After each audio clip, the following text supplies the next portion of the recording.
हाय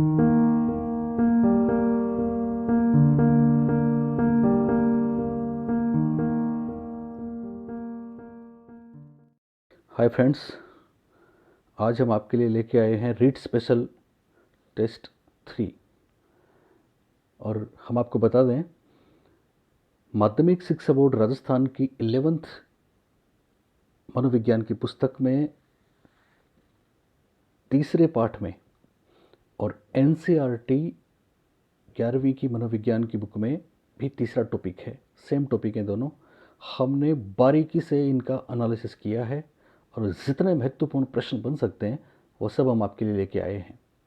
इसमें हमें बहुत मेहनत करनी पड़ी और आप में जो साइंस के बच्चे हैं उनके लिए तो थोड़ा आसान होगा, लेकिन जो आर्ट्स वाले हैं उनको, क्योंकि इसमें से जरूर प्रश्न परीक्षाओं में पूछे गए हैं और बार बार पूछे गए हैं, ठीक है।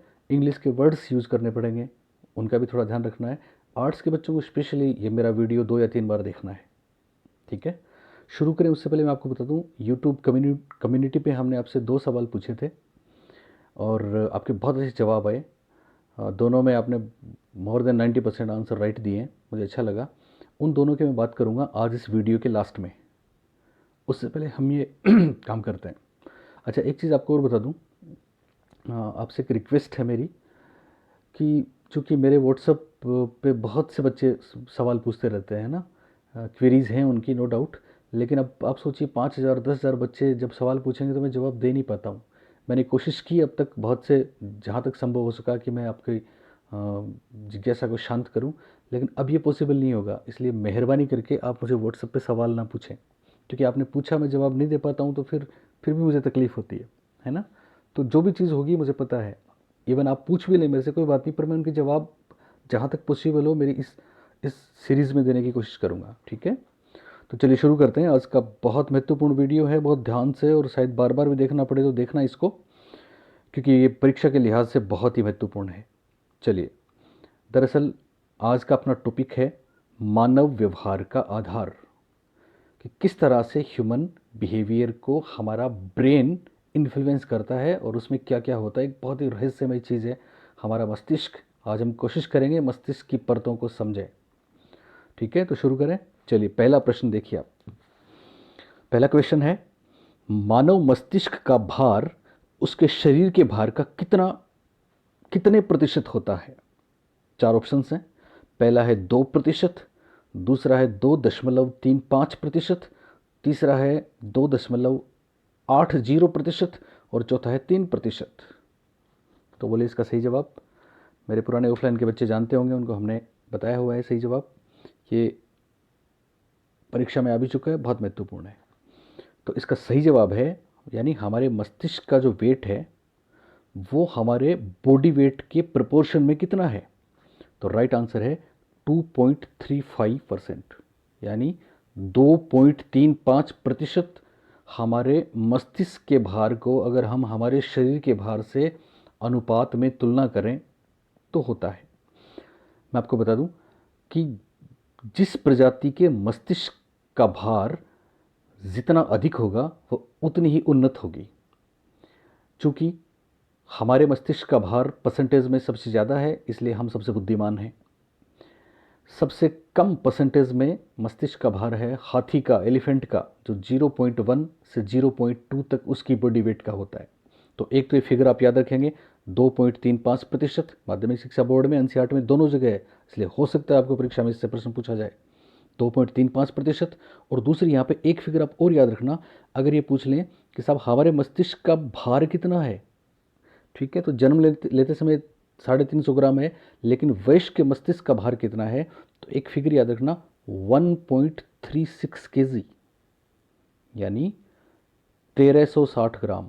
इसके आसपास 1200 से 1400 कभी आए, 1350 आए, 60 नहीं आए तो हमको वो कर देना है, पर एग्जैक्ट फिगर कौन जाने, आपसे पूछ लें।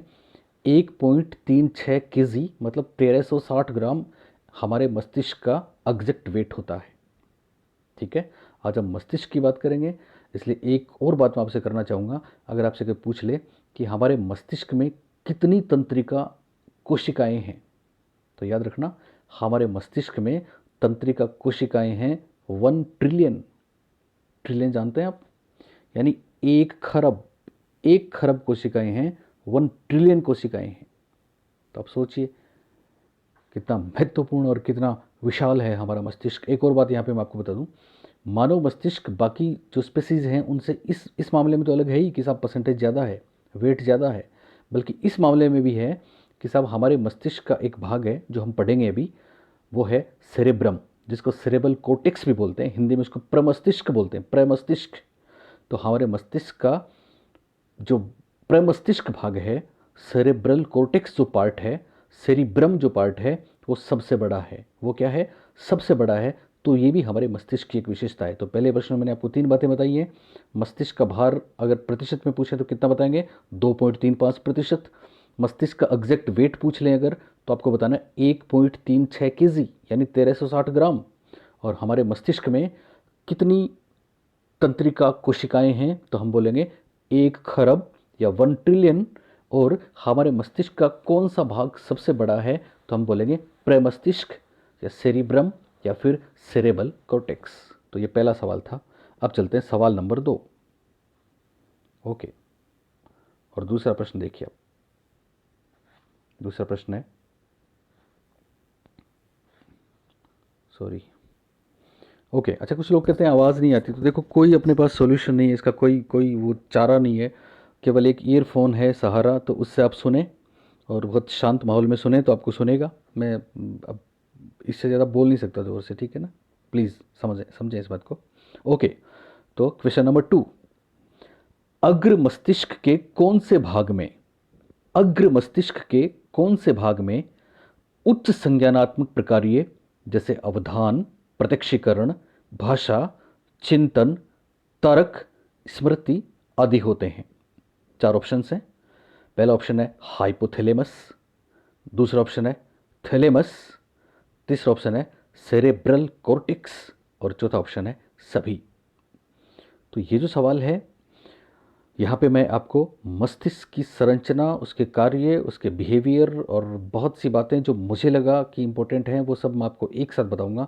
बहुत ध्यान से हर एक बात को, हर एक लफ्ज़ को आप सुनेंगे और फिर हम इन सवालों के जवाब बहुत आसानी से दे पाएंगे। चलिए साहब, तो पहले मैं आपको थोड़ा समझाता हूँ, बताता हूँ कि आखिर ये ब्रेन का चक्कर क्या है, आखिर तंत्रिका तंत्र होता क्या है, आखिर किस तरह से ये हमारे लिए इम्पोर्टेंट है।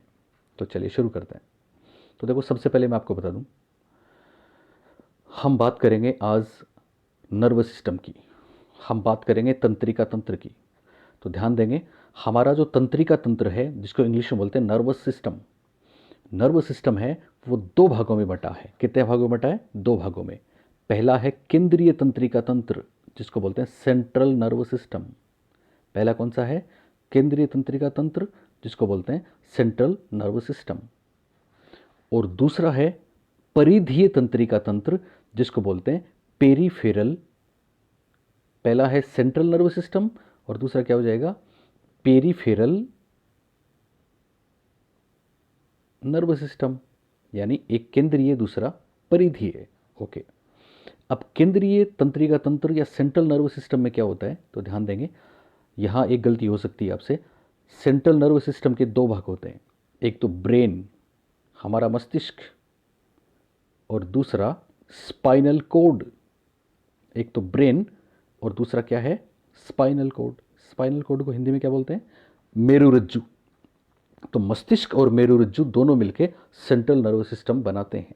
गलती क्या हो सकती है? बहुत बार हम समझते हैं कि साहब स्पाइनल कोड पेरीफेरल में है, परिधीय में है, जबकि स्पाइनल कोड परिधीय में नहीं है, बल्कि कहाँ पे है? सेंट्रल नर्वस सिस्टम का एक भाग है, केंद्रीय तंत्रिका तंत्र का एक भाग है। ओके, अब ब्रेन की बात करते हैं। स्पाइनल कोड, स्पाइनल कोड में एक ही चीज़ ध्यान रखना, स्पाइनल कोड, आगे मैंने एक क्वेश्चन लिया है जो परीक्षा में पूछा गया था। स्पाइनल कोड ऑटो रिफ्लेक्सेस में बहुत इंपॉर्टेंट होगा, प्रतिवर्ती क्रियाओं में बहुत काम आएगा। और वहाँ पे हम बात करेंगे जहाँ पे प्रश्न आएगा प्रतिवर्ती क्रियाएं क्या होती हैं। प्रतिवर्ती क्रियाएं वो होती हैं जो हमारे नियंत्रण में नहीं होती, ठीक है ना। स्पाइनल कोड की दूसरी महत्वपूर्ण विशेषता तो है ही साहब, ये ब्रेन से लेके हमारे शरीर के तमाम अंगों और मांसपेशियों तक कनेक्शन बनाता है, मैसेज पास करता है, ठीक है, इसकी बहुत बड़ी विशेषता है। पर एक वो जो विशेषता मैं आपको बता रहा हूँ ऑटो रिफ्लेक्स वाली, वो हमने पढ़ा है ना कई बार, पावलोव से लेके वहाँ तक कि साहब जब अचानक हम रिस्पॉन्ड करें तो वो रिस्पॉन्ड इतना क्विक होता है कि स्पाइनल कोड खुद ही कर देता है, ब्रेन तक सूचना ही नहीं जाती। जैसे अपनी आँख के सामने कोई चीज़ आई तो अपनी पलकें बंद हो जाती हैं, गर्म चीज़ से हाथ लगा तो अपने आप हट जाता है। ये सारा खेल स्पाइनल कॉर्ड का एक्स्ट्रा है, बोनस है, जिस बात पे परीक्षा में प्रश्न आ चुका है, तो वहाँ पे बात करेंगे स्पाइनल कॉर्ड की। अभी हम बात करते हैं ब्रेन की। किसकी बात करते हैं? ब्रेन की। चलिए, बहुत ही महत्वपूर्ण है। तो सबसे पहले मैं आपको बता दूं, हमारा जो मस्तिष्क है, हमारा जो ब्रेन है, वो मेनली 3 भागों में है। कितने भागों में है? 3 भागों में है। पहला भाग है अग्र मस्तिष्क। कौन सा? अग्र मस्तिष्क। दूसरा है मध्य मस्तिष्क। कौन सा? मध्य मस्तिष्क। और तीसरा है पश्च मस्तिष्क। पश्च मस्तिष्क। कौन सा? पश्च मस्तिष्क। अग्र मस्तिष्क को बोलते हैं फोर ब्रेन, फोर हेड बोलते हैं ना, तो वैसे फोर ब्रेन। मध्य मस्तिष्क को बोल देंगे मिड ब्रेन, और पश्च मस्तिष्क को बोल देंगे hind brain, HIND, hind brain. तो fore brain, mid brain, hind brain, 3 part हो गए। अग्र मस्तिष्क हो गया, मध्य मस्तिष्क हो गया, पश्च मस्तिष्क हो गया। इनको एक एक करके समझेंगे, इनमें जो इंपॉर्टेंट फीचर्स हैं उनकी हम बात करेंगे। तो सबसे पहले हम बात करते हैं अग्र मस्तिष्क की, फोर ब्रेन की। तो देखो, मैं आपको बता दूं, फोर ब्रेन के 3 बेहद खास और महत्वपूर्ण पार्ट हैं। कौन कौन से हैं? सबसे पहले 1 नंबर पे, हिंदी में देखो, हिंदी वाली चीज़ याद भी नहीं रहेगी आपको, हिंदी में बोलते हैं अधश्चेतक, चेतक और प्रमस्तिष्क। लेकिन पहला जो पार्ट इंग्लिश में हम बोलेंगे अधश्चेतिक, अधश्चेतक, उसके लिए एक बहुत बढ़िया सा शब्द है हाइपोथैलेमस। क्या है? हाइपोथैलेमस। ऐसे लिख रहा हूं मैं, हाइपोथैलेमस। ओके। हाइपोथैलेमस की जो बातें अब तक परीक्षा में पूछी जा चुकी हैं वो सारा कलेक्शन मैं आपके लिए लेके आया हूँ। हाइपोथैलेमस के बारे में पहली बात आपको ध्यान रखनी है कि हमारे शरीर में जो भी इमोशनल, यानी संवेगात्मक, भावनाओं वाली और अभिप्रेरणात्मक व्यवहार की प्रक्रियाएं होती हैं। अभिप्रेरणात्मक व्यवहार में वो होम्योस्टेसिस याद करें आप, क्लार्क हल वाला, वो जैविक प्रक्रियाएं जिसमें हमारा शरीर समस्थिति में रहना चाहता है। तो ये तमाम काम हाइपोथैलेमस का है। और इन कामों में कौन से होंगे? इन कामों में है भोजन करना, पानी पीना, नींद लेना, कामोत्तेजना, साथ में ध्यान देंगे ब्लड प्रेशर, हार्ट बीट्स, ये तमाम काम हाइपोथैलेमस के जिम्मे है। एक बात मैं आपको और बता दूं, मस्तिष्क की इतनी गूढ़ संरचना है, एक दूसरे से चीज़ें इतनी जुड़ी हुई हैं कि एक जैसे बीपी है, हार्ट बीट है, तो वो अकेला हाइपोथैलेमस की जिम्मेदारी नहीं है, कुछ और भी दूसरे पार्ट्स आएंगे अभी, वो भी इनमें काम करते हैं। पर जो मेनली जिसके साथ जो चीज़ जुड़ी हुई है हम उसी की बात करेंगे, ठीक है? तो हाइपोथैलेमस में ध्यान रखेंगे, संवेगात्मक चीज़ें होंगी और अभिप्रेरणात्मक जैविक व्यवहार के लिए जिम्मेदार है हाइपोथैलेमस। और वो जैविक व्यवहार कौन से होंगे? भोजन करना, पानी पीना, कामोत्तेजना, ब्लड प्रेशर, इवन नींद का चक्र, हार्ट बीट्स आदि आदि। एक बात याद रहेगी आपको। दूसरी बात जो परीक्षा में पूछी जा चुकी है कि हाइपोथैलेमस को मास्टर ऑफ मास्टर ग्लैंड बोलते हैं। क्या बोलते हैं इसको? Master of master gland. यानी मास्टर ग्लैंड को भी ये नियंत्रित करता है। और हम सब जानते हैं मास्टर ग्लैंड कौन सी है, मास्टर ग्रंथि कौन सी है? पीयूष ग्रंथि। तो याद रखें, परीक्षा में अगर आपको पूछ लें पीयूष ग्रंथि पे नियंत्रण किसका, तो हम बोलेंगे हाइपोथैलेमस का। तो फोर ब्रेन का पहला पार्ट हाइपोथैलेमस, क्लियर। दूसरा पार्ट, फोर ब्रेन का दूसरा पार्ट है थैलेमस। कौन सा है? थैलेमस। थैलेमस के बारे में ज़्यादा जानकारी की जरूरत नहीं है। पहली बात तो याद रखेंगे, थैलेमस रिले स्टेशन का काम करता है। रिले स्टेशन मतलब सूचनाएं कोर्टेक्स तक पहुंचाता है, सेरेब्रल कोर्टेक्स तक पहुंचाता है, ठीक है? और वहाँ की सूचनाएं अंगों तक पहुंचाता है, इसलिए रिले हो गया। दूसरा, थैलेमस एक काम और करता है। थैलेमस में दर्द का एहसास और स्पर्श का एहसास होता है, वो थैलेमस से संबंधित है, ठीक है? हमें दर्द की अनुभूति होती है, स्पर्श की अनुभूति है। स्पर्श बहुत जगह है, ठीक है, पर थैलेमस में ये 2 चीज़ें आप याद रखेंगे, दर्द और स्पर्श का एहसास। और थैलेमस रिले सेंटर है, सूचनाओं का आदान प्रदान करता है, सेरेब्रल कॉर्टेक्स को भेजता है और वहाँ से फिर अंगों को भेजता है। तो थैलेमस की इतनी सी बात आप याद रखेंगे। तीसरा जो पार्ट है फोर ब्रेन का, अग्र मस्तिष्क का तीसरा जो भाग है वो बहुत इंपॉर्टेंट है और उसको बोलते हैं सेरेब्रम। क्या बोलते हैं उसको? सेरेब्रम, प्रमस्तिष्क, इसे बोलते हैं प्रमस्तिष्क। इसी का एक नाम है सेरेब्रम, CEREBRUM, सेरेब्रम। और इसी को बोलते हैं सेरेबल कोर्टेक्स, सेरेबल कोर्टेक्स। तो कोर्टेक्स से आपको याद रह जाए या फिर सेरे से याद रह जाए, जैसा भी आपको याद रहे, आपको याद रखना ये सबसे इंपॉर्टेंट भाग है, सबसे बड़ा भाग है, हिंदी में बोलते हैं प्रमस्तिष्क। क्या होता है इसमें? खास बात, ये हमारी तमाम उच्च स्तरीय संज्ञानात्मक प्रोसीजर्स जो होती हैं वो सब इसमें होती हैं, यानी कोग्निटिव प्रोसेस तमाम इसमें होते हैं, संज्ञानात्मक कार्य सभी इसमें होते हैं। संज्ञानात्मक कार्य कौन से हैं? अवधान, अटेंशन, स्मृति, मेमोरी, प्रत्यक्षीकरण, परसेप्शन, भाषा, speech, language, reasoning, problem solving, comprehending, comprehension, ये तमाम उच्च स्तरीय संज्ञानात्मक क्षमताएं किसमें होंगी? सेरेब्रम में होंगी, या सेरेबल कोर्टेक्स में होंगी, या प्रमस्तिष्क में होंगी। अब आप सोच सकते हैं कितना इंपॉर्टेंट है। हमने पिछले वीडियो में आपको बताया था कि साहब सेरेब्रल कोर्टेक्स के दो भाग होते हैं। कितने भाग होते हैं? दो भाग होते हैं। एक तो होता है दायां गोलार्ध, जिसको राइट हेमिस्फीयर बोलते हैं, और एक होता है बायां गोलार्ध, जिसको लेफ्ट हेमिस्फीयर बोलते हैं। क्या बोलते हैं? एक दाहिना भाग दायां गोलार्ध, जिसको राइट हेमिस्फीयर बोलेंगे, और बायां गोलार्ध उसको बोलेंगे लेफ्ट हेमिस्फीयर। खास बात, बायां गोलार्ध जो है लेफ्ट हेमिस्फीयर, वो भाषा से संबंधित है, लैंग्वेज से संबंधित है, भाषा, लैंग्वेज।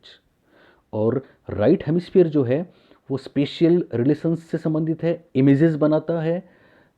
इसके अलावा वो आपके वो जो होते हैं फिगर्स, है ना, रिकॉग्नाइज करता है, पहचानता है किसी भी आकार को, ठीक है। तो स्ट्रक्चर को, आकार को पहचानता है। स्पेशल एबिलिटीज़ का मतलब हुआ देशिक संबंध बनाता है। देशिक संबंध क्या होते हैं मैं आपको बता चुका हूँ, और हावर्ड गार्डनर पढ़ाऊंगा तो फिर बताऊंगा। यानी हम सही से प्रत्यक्षीकरण करते हैं ना, कितनी दूर है, कितनी दिशा है, इमेज बनाना, बिंब बनाना, ये तमाम काम किसके हैं? ये तमाम काम राइट के हैं। और लैंग्वेज किसका है? लेफ्ट का काम है। लेफ्ट और राइट दोनों हेमिस्फीयर हैं, दोनों गोलार्ध हैं, जो किसके भाग हैं? दोनों सेरेब्रल कॉर्टेक्स के भाग हैं। एक महत्वपूर्ण बात हमने आपको बताई थी पिछले वीडियो में, याद है कि ये दोनों इंडिपेंडेंट काम कर सकते हैं। इस बात पे नोबेल प्राइज ले गए थे कौन? कौन ले गए थे? स्पेरी, रोजर स्पेरी, याद है आपको? नोबेल प्राइज 1981 में ले गए थे वो, है ना। 60 नहीं है, 1981 में नोबेल प्राइज उनको मिला था। और किस बात पे मिला था? उन्होंने कहा था कि दोनों इंडिपेंडेंट काम कर सकते हैं, लेकिन दोनों के बीच में एक बहुत बड़ा ब्रिज भी है ना, बहुत बड़ा एक पुल भी है। पुल का मतलब बैरियर नहीं है, बल्कि दोनों को जोड़ता है, और वो न्यूरॉन्स जो दोनों को जोड़ते हैं उसको उन्होंने नाम दिया था, आपको याद होगा, कॉर्पस कोलोसम। कॉर्पस कोलोसम, ये नाम याद रखना, मैंने वहाँ भी आपको बताया था। कॉर्पस कोलोसम राइट और लेफ्ट हेमिस्फीयर में इंटरेक्शन करता है। कॉर्पस कोलोसम, हिंदी के लोग आपने पढ़ा हो, साइंस के बच्चे होंगे, इसमें महासंयोजक पिंड कहते हैं इसको। इसको क्या कहते हैं? महासंयोजक पिंड है, जो दोनों को जोड़ता है, ठीक है। हालांकि मैं आपको यहाँ एक बात और बता दूं, ये सेरेब्रल कॉर्टेक्स इतना इंपॉर्टेंट है कि इसके जो कुछ खंड हैं, 4 खंड हैं इसके, फ्रंटल लेब, पेरिएटल लेब, टेम्पोरल लेब और ओसिपिटल लेब। उन पे भी अपने यहाँ रीट में प्रश्न आ चुका है, थर्ड ग्रेड में प्रश्न आ चुका है, राजस्थान में फर्स्ट ग्रेड में आरपीएस में प्रश्न आ चुका है, तो उनको भी हम देखेंगे, है ना। फ्रंटल लेब, पेरिएटल लेब, टेम्पोरल लेब और ओसिपिटल लेब, 4 लेब हैं, ठीक है। चारों के काम अलग अलग है। फ्रंटल लेब अवधान, चिंतन, तर्क वाली बात करता है। पेरिएटल लेब में स्किन वाली चीज़ें, त्वचा संवेदना को रिसीव करता है, ठीक है। टेम्पोरल लेब वो आपका साउंड वाला है, ध्वनि, शब्दों, भाषा को समझता है। ओसिपिटल विजुअल वाला है, चक्षु सूचनाओं की व्याख्या करता है। पर वो हम पढ़ेंगे आगे, प्रश्नों में आ जाएगा, वहाँ पे आपको क्लियर हो जाएगा, चिंता की बात नहीं है। अभी आप इतना समझ लें, सबसे महत्वपूर्ण प्रमस्तिष्क, सबसे बड़ा प्रमस्तिष्क सेरेब्रल कॉर्टेक्स इसका नाम है, सेरिब्रम इसी का नाम है। इसमें क्या होता है? इसमें उच्च स्तरीय संज्ञानात्मक क्षमताएं होती हैं। भाषा भी तो संज्ञानात्मक क्षमता है, उच्च स्तरीय संज्ञानात्मक क्षमताएं होती हैं। और इसके 2 गोलार्ध हैं, इसके 2 हेमिस्फीयर हैं, जिसमें बायां भाषा से संबंधित है, और दाहिने में क्या होता है? दाहिने में इमेज बनती हैं, बिंब बनते हैं, प्रतिरूप बनते हैं, आकार को समझते हैं। और ख़ास बात, दोनों को जोड़ने का काम करता है कॉर्पस कोलोसम। कॉर्पस कोलोसम दिया था रोजर स्पेरी ने, जो नोबेल ले गए थे। और कॉर्पस कोलोसम को हिंदी में हम महासंयोजक पिंड कह सकते हैं, जो दोनों हेमिस्फीयर को जोड़ने का काम करता है। इस तरह से फोर ब्रेन या अग्र मस्तिष्क के तीनों भाग हमने पढ़े हैं। पहला भाग था hypothalamus, master of master gland, संवेगिक और अभिप्रेरणात्मक व्यवहार, खाना पीना, भोजन सब करता है। और दूसरा थैलेमस, जो रिले सेंटर का काम करता है, दर्द स्पर्श की सूचना देता है। और तीसरा सेरेब्रल कॉर्टेक्स, जिसकी हम बात कर रहे हैं। ओके, अब चलते हैं मस्तिष्क का दूसरा भाग। पहला भाग था अग्र मस्तिष्क और दूसरा भाग है मध्य मस्तिष्क, मिड ब्रेन, मध्य मस्तिष्क। मध्य मस्तिष्क में केवल एक चीज़ आपको ध्यान रखनी है जो परीक्षाओं में पूछी जाती है, जो महत्वपूर्ण है, और वो क्या है? दरअसल मध्य मस्तिष्क भी एक तरीके का रिले का काम करता है, ठीक है, लेकिन खास बात क्या है, मध्य मस्तिष्क में एक सिस्टम है और वो सिस्टम है RAS। अभी RAS के फॉर्म निकले हुए हैं, भर देना आप सब लोग, ठीक है। तो RAS से आपको याद रह जाएगा। दरअसल RAS क्या है? RAS पे मैंने आगे एक क्वेश्चन भी डाला है, तो आपको आराम से याद रहेगा। RAS दरअसल क्या है? RAS दरअसल रेटिकुलर एक्टिवेटिंग सिस्टम का नाम है। Reticular, reticular, reticular activating system, reticular activating system. ये RAS किस में होता है? RAS मिड ब्रेन में होता है, मध्य मस्तिष्क में होता है। क्या होता है reticular activating system? Reticular activating system एक तरीके से दो चीज़ें ध्यान रखना। भाव प्रबोधन, है ना, भाव प्रबोधन, या जो भी बाहर से सूचनाएं आती हैं, हमारी ज्ञानेंद्रियां जाने कितनी सूचनाएं, कितनी इन्फॉर्मेशन एक एक एक हर पल में कितनी इन्फॉर्मेशन लेती हैं। अगर सारी की सारी हमारे ब्रेन में जाएंगी तो फिर हम वैसे पागल हो जाएंगे। इसलिए क्या करता है, ये उन इन्फॉर्मेशंस को फिल्टर करता है, उन सूचनाओं को रोक लेता है। जो काम की है ना उन्हीं को आगे भेजता है, जो काम की नहीं है बार बार आ रही हैं उनको वो रोक लेता है। जैसे आपने हैबिचुएशन एक टर्म पढ़ी होगी साइकोलॉजी में, अभ्यस्तता, है ना। बार बार हम कोई उद्दीपक देखते हैं तो हम उसके अभ्यस्त हो जाते हैं, फिर उस पर हमारा ध्यान ही नहीं जाता। पता है उसके लिए कौन जिम्मेदार है? उसके लिए अपना ये RAS जिम्मेदार है, ये रेटिकुलर एक्टिवेटिंग सिस्टम जिम्मेदार है, जो हमारे न्यूरॉन्स को, हमारे नर्व्स को कब एक्साइट करता है कब नहीं करता, ये अपने हिसाब से उसको देखता है। और जो काम की सूचनाएं हैं केवल उन्हीं को आगे भेजता है, बाकी रोक लेता है, फिल्टर कर देता है। इसलिए RAS महत्वपूर्ण है, याद रखना। RAS किस में है? मध्य मस्तिष्क में है। ओके, अब चलते हैं तीसरा। पहला था अग्र मस्तिष्क, फोरब्रेन, दूसरा मिड ब्रेन, मध्य मस्तिष्क, और तीसरा है पश्च मस्तिष्क, हिंड ब्रेन जिसको बोलते हैं। सॉरी। मध्य मस्तिष्क की तीन बेहद खास बातें हम यहाँ पे करेंगे। पहली महत्वपूर्ण बात है मेडुला ओम्ब्लोकेटा। पहली महत्वपूर्ण बात जो आपने खूब पढ़ी है, मेडुला ओम्ब्लोकेटा। मेडुला ओम्ब्लोकेटा, मेडुला ओम्ब्लोकेटा किसका भाग है? आप बोलेंगे साहब पश्च मस्तिष्क का। मेडुला ओम्ब्लागाटा या ओम्ब्लोगेटा बोल सकते हैं, मेडुला ओम्ब्लागेटा। मेडुला ओम्ब्लागेटा की खास बात, मेडुला ओम्ब्लागेटा को जीवन का आधार केंद्र बोलते हैं। क्या बोलते हैं? जीवन का आधार केंद्र। क्यों बोलते हैं मेडुला ओम्ब्लागेटा को जीवन का आधार केंद्र?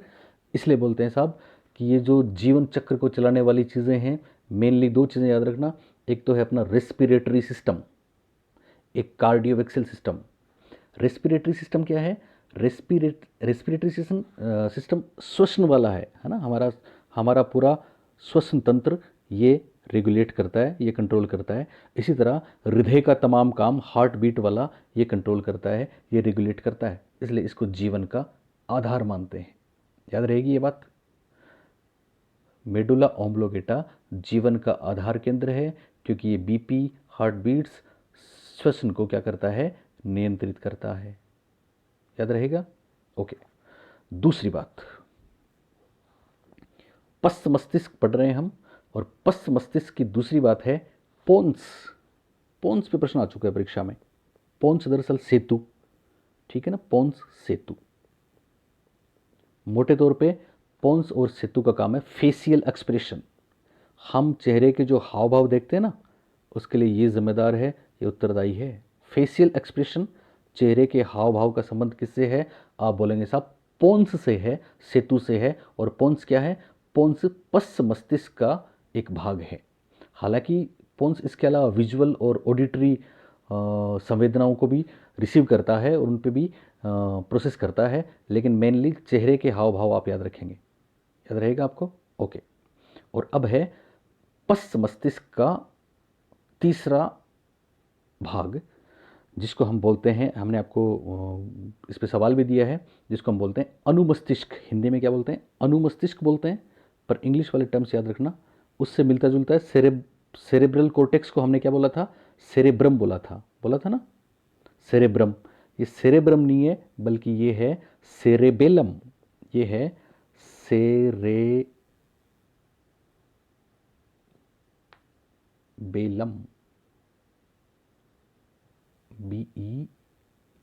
BELLUM, cerebellum. सेरेबेलम बोल सकते हैं हम, इसको अनुमस्तिष्क बोलते हैं। और इसका क्या काम है? इसका वो काम है जो हमने आपको उसमें सवाल में दिया था, आपको आराम से याद रहेगा। एक्चुअली ये शारीरिक मुद्राओं पे नियंत्रण करता है, ये बैलेंस बनाता है। उसी की वजह से हम चलते हैं, उसी की वजह से हम दौड़ते हैं, नाचते हैं, उछलते हैं, साइकिल चलाते हैं और तमाम मोटर एक्टिविटीज़ करते हैं। तो मोटर एक्टिविटीज़ को कंट्रोल करने वाला सेरेबेलम है, मोटर एक्टिविटीज़ को कंट्रोल करने वाला अनुमस्तिष्क है। कई बार आपने देखा ना, किसी ने, कोई शराबी है, उसने ज़्यादा पी ली तो फिर ये सेरेबेलम को इफेक्ट करती है वो, इसलिए वो लड़खड़ाता है ना, उसका कंट्रोल नहीं रहता। तो मोटर एक्टिविटीज़ को कंट्रोल करने वाला मस्तिष्क कौन सा है? तो हम बोलेंगे अनुमस्तिष्क है, सेरेबेलम है। क्लियर हुई ये बात? ओके। एक चीज़ मैं आपको यहाँ पे और बता दूँ, हम अभी बात कर रहे थे सेंट्रल नर्व सिस्टम में ब्रेन और स्पाइनल कॉर्ड होता है, ठीक है। तो फिर सेंट्रल नर्व सिस्टम में ब्रेन से स्पाइनल कॉर्ड और पूरे अंग प्रत्यंग जो जुड़े होते हैं, तो वहाँ पे ध्यान रखना आप।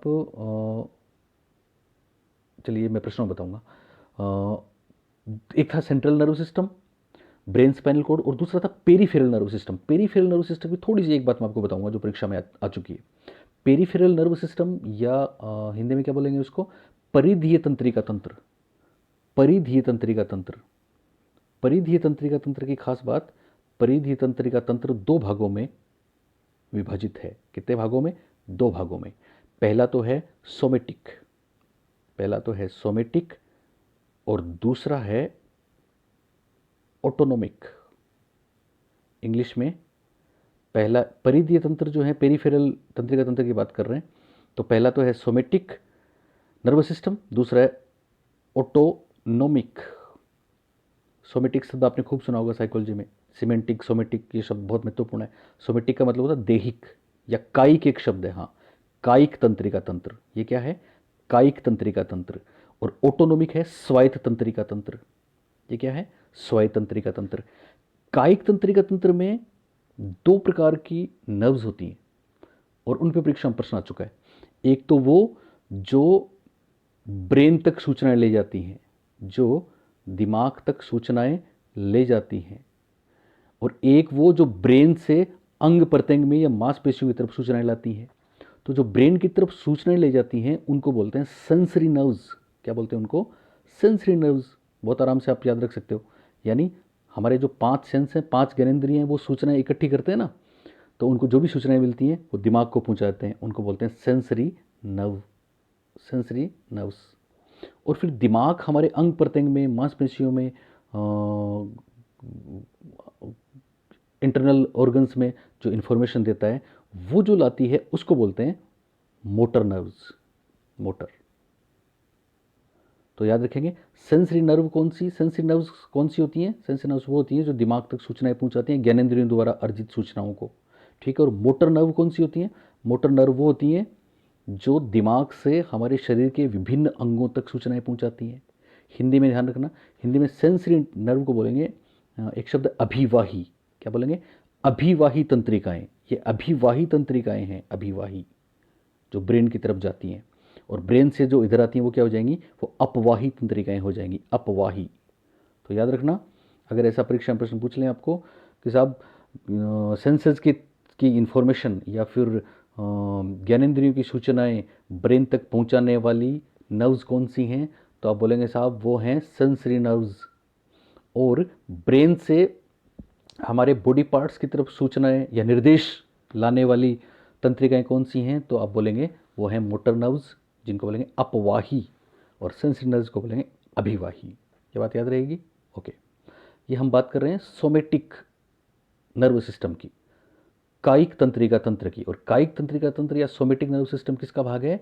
सेंट्रल नर्व सिस्टम का या पेरीफेरल का? जवाब है पेरीफेरल का, ठीक है। वैसे ऑटोनोमिक, ऑटोनोमिक में वो दो चीज़ें हैं, हिंदी में क्या बोलते हैं उनको, अनुकंपी और परानुकंपी, ठीक है ना, उनकी बात करेंगे हम, अनुकंपी परानुकंपी, जब आगे जरूरत पड़ेगी, ठीक है। दोनों एक दूसरे से अपोजिट हैं पर बैलेंस बना के काम करती हैं, अनुकंपी परानुकंपी। जिनको इंग्लिश में बोलते हैं सिंपैथेटिक और पैरासिम्पैथेटिक। अभी बताता हूँ आपको सिंपैथेटिक और पैरासिम्पैथेटिक क्या होती है। सिंपैथेटिक इमरजेंसी में स्थिति को संभालती हैं, जैसे कभी कोई संघर्ष हुआ है ना, आपको कहीं भाग जाना पड़ा, अचानक बहुत डर लगा, तो क्या होता है, अपना डाइजेशन रुक जाता है, स्टार्च बढ़ जाता है और रक्त मांसपेशियों की ओर बढ़ने लग जाता है, तो सारा उल्टा काम हो गया ना। ये काम करती है सिंपैथेटिक। सिंपैथेटिक का मतलब अनुकंपी तंत्रिकाएं, सिंपैथेटिक नर्व्स। और इसके विपरीत स्वायत्त तंत्रिका तंत्र का दूसरा खंड है, वो है पैरासिम्पैथेटिक नर्व्स। पैरासिम्पैथेटिक या जिनको क्या बोलते हैं परानुकंपी तंत्रिका। परानुकंपी तंत्रिका तंत्रिकाएं क्या करती हैं, ये फिर इसके विपरीत करती हैं, ऊर्जा का संरक्षण करती हैं, स्टोर करती हैं, ठीक है, संभालती हैं, तो दोनों मिलकर बैलेंस का काम करती हैं। तो याद रखना, सेंसरी नर्व और मोटर नर्व किसका भाग हैं, आप बोलेंगे साहब ये सोमेटिक या कायिक का भाग हैं, ठीक है। और सिंपैथेटिक और पैरासिम्पैथेटिक किसका भाग है, आप बोलेंगे ये साहब ऑटोनोमिक नर्व सिस्टम का भाग है। ऑटोनोमिक नर्व सिस्टम और सोमेटिक नर्व सिस्टम या फिर कायिक तंत्रिका तंत्र और स्वायत्त तंत्रिका तंत्र दोनों किसके भाग हैं, परिधीय तंत्रिका तंत्र के भाग हैं, पेरिफेरल नर्व सिस्टम के भाग हैं। एक बात और, कायिक या सोमेटिक का मतलब क्या होता है, कायिक और सोमेटिक जिसमें वो तमाम काम जिन पे हमारा कंट्रोल रहता है, इच्छिक कार्य बोलते हैं इसको, इच्छिक कार्य। और स्वायत्त में जिन पे हमारा बस नहीं होता उनको अनैच्छिक क्रियाएं बोलते हैं या अनियंत्रित क्रियाएं बोलते हैं। ओके, तो मोटे तौर पे जो खास बात थी मैंने आपको बताई है। अब प्रश्नों पे चलते हैं। मेरे ख्याल से बहुत ध्यान से अगर आपने सुना है, 2 बार सुनोगे तो फिर प्रश्नों में कोई दिक्कत आएगी नहीं। चलिए चलते हैं। तो आज का पहला सवाल तो हमने कर लिया था साहब, मानव मस्तिष्क का भार उसके शरीर के भार का कितने प्रतिशत होता है, 2.3% होता है साहब। कितना होता है, 1.36 केजी होता है साहब, ठीक है। ओके, अब चलते हैं सवाल नंबर 2। और दूसरा सवाल देखिए, अग्र मस्तिष्क यानी पहले वाला जो हमने पढ़ा था, अग्र मस्तिष्क के कौन से भाग में संज्ञानात्मक प्रकारीय अवधान प्रत्यक्षीकरण भाषा आदि होते हैं, हाइपोथैलेमस या थैलेमस या सेरेब्रल कोर्टेक्स या सभी। तो बोले सही जवाब होगा नंबर 3, सेरेब्रल कोर्टेक्स। क्लियर है आपको। हाइपोथैलेमस क्या था, भोजन पानी वाला, ठीक है, मास्टर ग्लैंड वाला। तो सेरेब्रल कोर्टेक्स इसका, सेरेब्रल कोर्टेक्स का राइट आंसर है। सेरेब्रल कोर्टेक्स का दूसरा नाम सेरेब्रम है। क्या नाम है, सेरेब्रम। और इसको हिंदी में क्या बोलते हैं, प्रमस्तिष्क बोलते हैं। और ये सबसे बड़ा होता है। ओके, इसके 4 लोब भी होते हैं जिनकी बात करेंगे हम। दायां बायां गोलार्ध भी इसी में होता है। बायां भाषा वाला होता है, दायां स्पेशल एबिलिटीज़ वाला होता है, इमेज वाला होता है, बिंब वाला होता है। चलिए ऑप्शन, क्वेश्चन नंबर 3, तीसरा प्रश्न। तीसरा प्रश्न हमने वो लिया है जो अभी हम बात कर रहे थे, पर्यावरण से प्राप्त संवेदी आगत। संवेदी आगत यानी जो इनपुट मिलती है सेंसेस के माध्यम से, ठीक है। पर्यावरण से प्राप्त संवेदी आगत मतलब ज्ञानेंद्रियां जो सूचनाएं लेती हैं, संवेदी आगत का चयन करने, मतलब उनको फिल्टर करेगा कौन सी लेनी है कौन सी नहीं।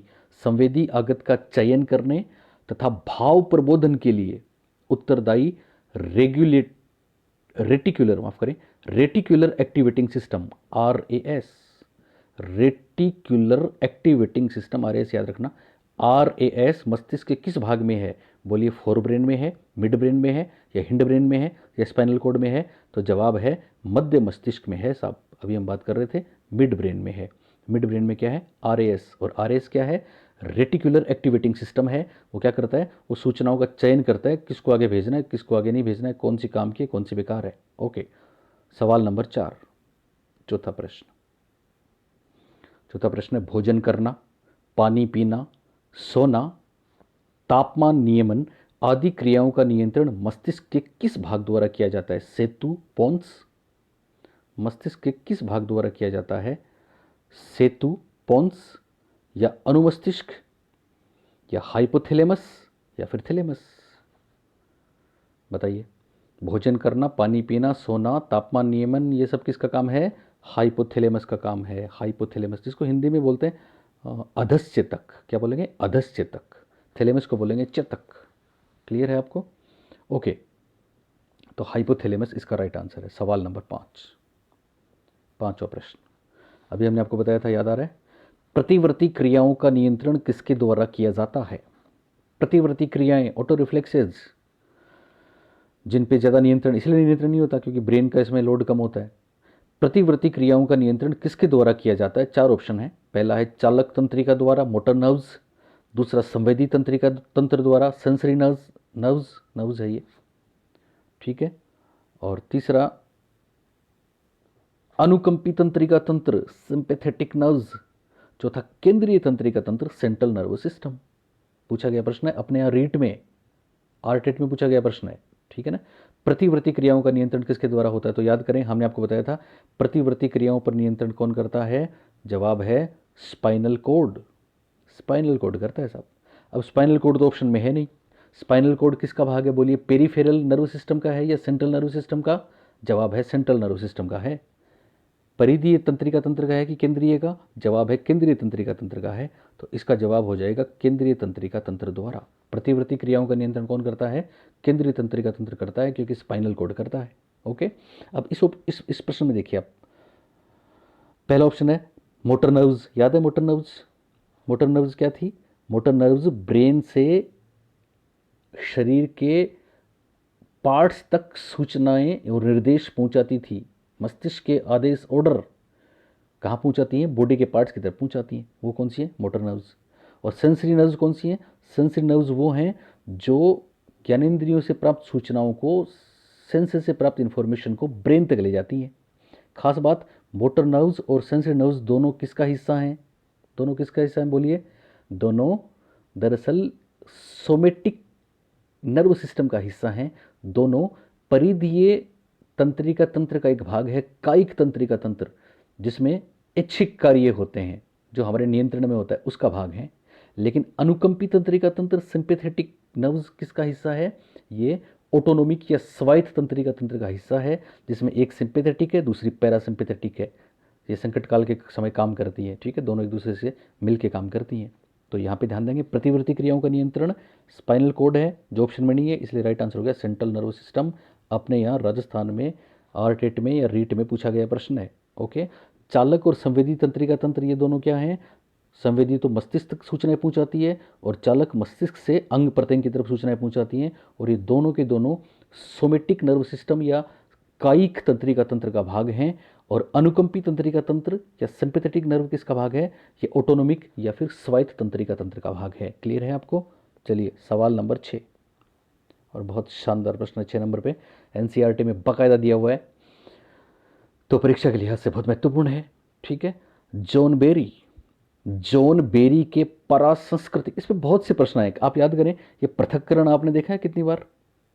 कितनी बार ऑप्शंस में आता है, परीक्षा में आता है ना। तो वो ऑप्शंस भी ऐसे ही नहीं आते, हर एक ऑप्शन में कोई बात होती है, ठीक है। तो जॉन बेरी के परासंस्कृतिक ग्रहण मॉडल, अडेप्शन ऑफ इमिग्रेशन या अडेप्शन ऑफ इमिग्रेंट्स कि कौन सी युक्ति में व्यक्ति अपनी सांस्कृतिक पहचान को बनाए नहीं रखते हैं? 4 ऑप्शन हैं। पहला ऑप्शन है समाकलन, इंटीग्रेशन।